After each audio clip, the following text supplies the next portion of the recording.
今日應粉絲要求，出一期關於實現買二手房嘅避坑指南。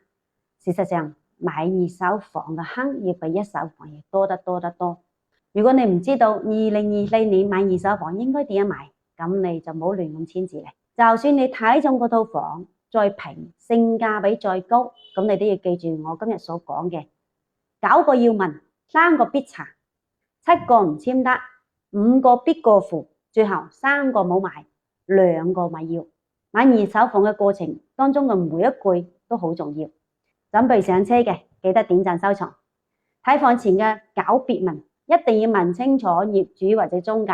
第一，嗰套房有冇死過人？第二，房東點解要賣房啊？第三，產權夠2年未？第四，套房有冇做抵押當中？第五，嗰套房嘅產權是否清晰？第六，水電燃氣有冇拖欠費啊？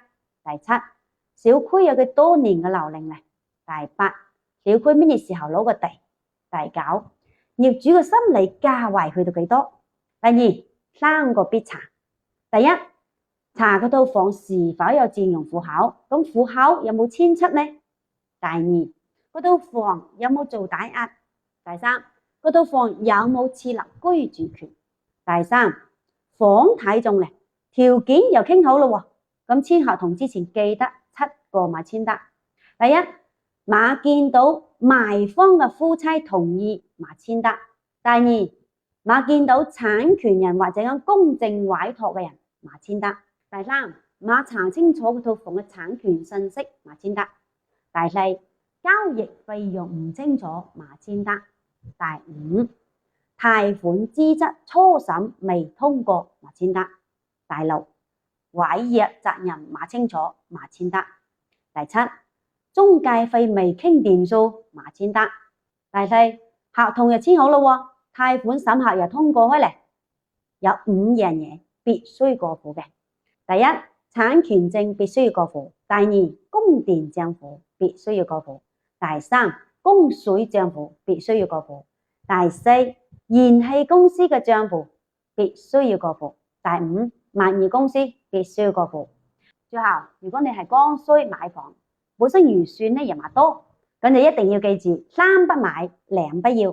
第一，小區嘅車位空置比較多嘅咧，就唔需要買車位啦，就比如租個車位，俾多啲首付，減輕啲利息啦。第二，利用率加埋贈送嘅面積低於使用率85%嘅戶型，咁就話必須要買咧，可以多啲做對比，因為嗰種戶型基本上在市面上其實已經淘汰嚟講。第三，如果超過太多預算去買一個太大面積嘅戶型，咁我覺得話必要買。唔好聽人講買房一步到位，人生都未一步到位啦，更何況買房。剛需最好買房嘅面積段咧係90平方至到110平方嘅3房2衛，120平方至到130平方之間嘅4房2衛。第四，裝修唔需要太豪華，後尾轉手你裝修咪值錢嘅，根本上可以講係半買半送。第五，一定要長借短還，提前還款，選擇月供不變，年限減少，咁嗰種嘅話利息會慳埋少嘅。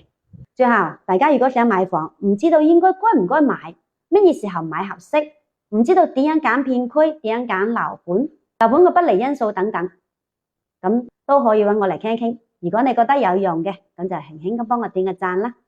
我係麗麗，一個15年嘅房產人，最後關注麗麗帶你買房避坑，我哋下期再見。